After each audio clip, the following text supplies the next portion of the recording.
But ఇప్పుడు నా పరిస్థితి అంటే ఉన్న ఫ్రెండే నాకు అన్యాయం చేశాడు. నేను ఎవరికి ముఖం చూపించుకునే పరిస్థితి. ఇప్పుడు నాకున్న ఒకటే ఒక భయం, నా పాప అనన్య చిట్టి తల్లి సారీ, నేను వదులుకునే ఉద్దేశం లేదు. నా పరిస్థితి, నేను ఎంత ఓపిక పట్టి ఎంత సహనంగా ఉన్నాను, ఎంత చేశానని నాకు తెలుసు. నేను నీకోసం ఎంత సాక్రిఫైస్ చేయాలో అంతా చేశాను. బట్ నాకు కొంత ఓపిక పేషెన్స్ అన్నీ ఉంటాయి. నాకు ఎక్కువ కాలం బతకాలని కోరిక లేదు, ఆలోచన లేదు. బట్ నీకోసం నేను బతికాను. బట్ ఇప్పుడు బతకదా ఉన్నా ఆ మనసు రావట్లేదు. నన్ను క్షమించు తల్లి. అలాగే అమ్మ, అన్నయ్య, చెల్లి, నిక్కి, మను, మీరందరూ నన్ను క్షమించండి. నేను మీ అందరికీ కూడా భరోసాగా ధైర్యంగా ఉండేవాడిని. ఒకసారి బయటికి వెళ్ళిపోవాలని చెప్పేసి ఒక ప్రపంచాన్ని వదిలి వెళ్ళిపోవాలని నిర్ణయానికి వచ్చాను. నేను మిమ్మల్ని ఎవ్వరిని కూడా తప్పు పట్టట్లేదు. మీరందరూ నాకు మంచి చేశారు. మీరు చేసిన దాంట్లో ఆ మంచి కోసం నేను ప్రయత్నం చేశాను. బట్ మనం మంచికి వెళ్తే చెడు ఎదురవుతుంది. ఈ రోజుల్లో అందరూ ఒకలాగా ఉంటారనుకోలేదు. ఈ మొత్తం కార్యక్రమాల కర్త, కర్మ, క్రియ అంతా కూడా ఎవరైతే శ్రీమంతుల సత్యవతి భువనేశ్వరి ఒక తల్లి, దండేల భువనేశ్వరి, అలాగే పెంకా రాజేష్ నా ఫ్రెండు, అలాగే అప్పికొండ వరప్రసాద్ అంటే పైడి రాజు ఆయన పేరు. ఆయన ఇప్పుడు దుబాయ్లో ఉన్నాడు. ఆయన నా భార్య అకౌంట్లో డబ్బులు వేయడాలు, అలాగే రాజేష్ అనే వ్యక్తి డైరెక్ట్గా లిక్విడ్ క్యాష్లు బయటకు వెళ్ళేటప్పుడు ఇవ్వడాలు ఇట్లాగా జరిగాయి. దీనికి ఎవిడెన్స్ కావాలంటే నా భార్య అకౌంట్ నెంబర్ ఏదైతే ఉందో అది మీకు నేను పంపిస్తాను. ఆ అకౌంట్ నెంబర్లో మొత్తం గత 2 సంవత్సరాలు 2019 సెప్టెంబర్ నుండి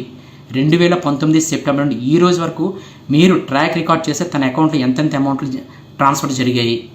అలాగే 2019 నుండి ఇప్పటి వరకు తను వాడుతున్న నెంబర్ ఏదైతే ఉందో దాని వాట్సాప్ రికార్డింగ్, కాల్ రికార్డింగ్స్ మీరు తీస్తే త్రూ సైబర్ క్రైమ్ ద్వారా తన డీటెయిల్స్, డేటా మొత్తం అంతా బయటకు వస్తుంది. తను తప్పు చేసిందా, రైట్ చేసిందా అనేది జడ్జిమెంట్ మీరే చెప్పండి.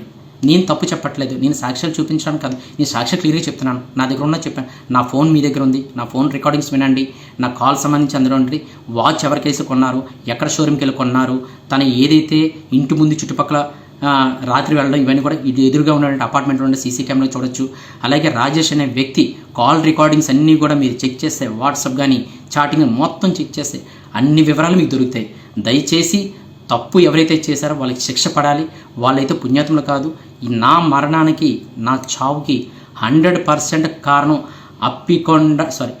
శ్రీమంతుల సత్యవతి, దండేల భువనేశ్వరి, పెంకా రాజేష్, అప్పికొండ వరప్రసాద్, అప్పికొండ పద్మావతి. ఈ 5 శ్రీమంతుల మణికంఠ వాళ్ళ తమ్ముడు.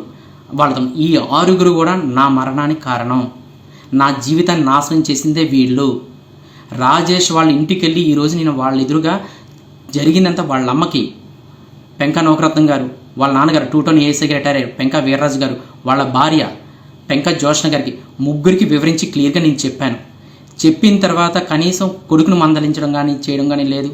రెండోది వాడు చేసిన తప్పును వాడు కప్పిపుచ్చుకుంటా నీకు హెల్ప్ చేద్దామని హెల్ప్ చేసే వ్యక్తి భార్యతోటి నువ్వు చేయాల్సిన హెల్ప్ ఏంటంటే నీ భార్య ఫోన్ చేసింది ఏం చేయమంటే అడగాలి తప్ప నువ్వు గత 6 నెలల నుండి నువ్వు చాటింగ్లు చేసుకొని ఈరోజు ఫోన్ చేసి నీ కొత్తగా నాకు చెప్తే నేను వేరేవాడిని కాదు కదా, నేను చదువుకున్నాను. నువ్వు తప్పు చేస్తున్నావా లేదని నీ చాటింగ్లో నేను చూశాను. ఇంత అన్యాయం చేస్తావని ఏ రోజు నేను ఎక్స్పెక్ట్ చేయలేదు.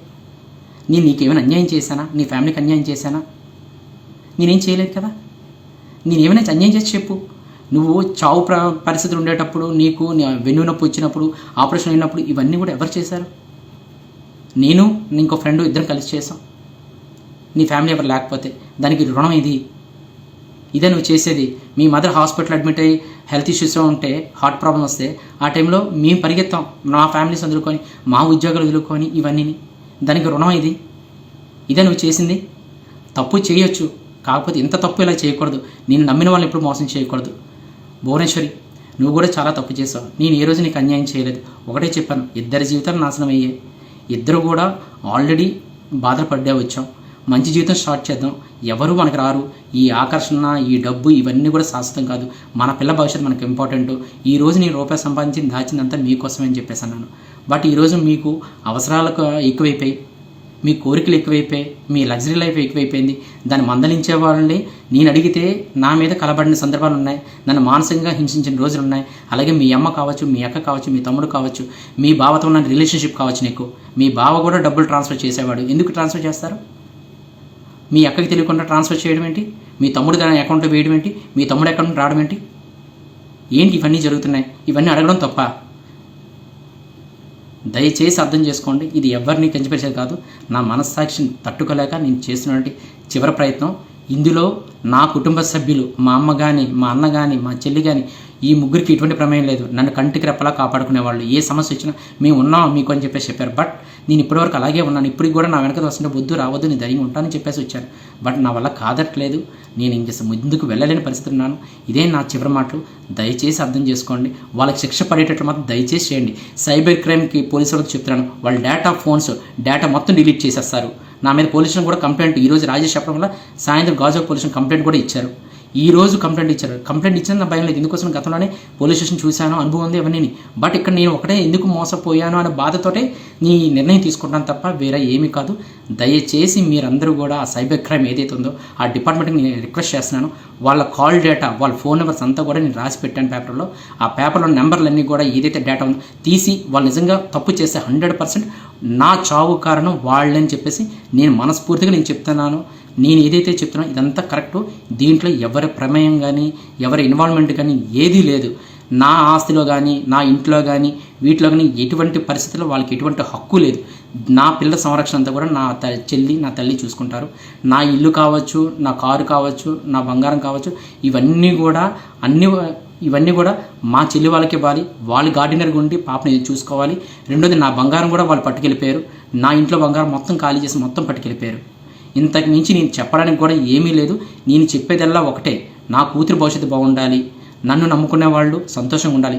నన్ను ఎవరైతే మానసికంగా క్షోభ చేశారో చెప్పినటువంటి వ్యక్తులు సత్యవతి, పెంక రాజేష్, శ్రీమంతుల భువనేశ్వరి, అప్పికొండ ప్రసాద్, అప్పికొండ వరలక్ష్మి, అప్పికొండ పద్మావతి, మణికంఠ, వీళ్ళందరూ కూడా ఈ శిక్షకి అర్హులు. దయచేసి మీరు అర్థం చేసుకుంటారని మనస్ఫూర్తి కోరుకుంటూ వాళ్ళకి శిక్ష పడేలా చేస్తారని సవినయంగా నేను కోరుకుంటాను. ఇంతకు మించి నేను చెప్పడం లేదు. ఇదే నా చివరి మాట. క్షమించండి.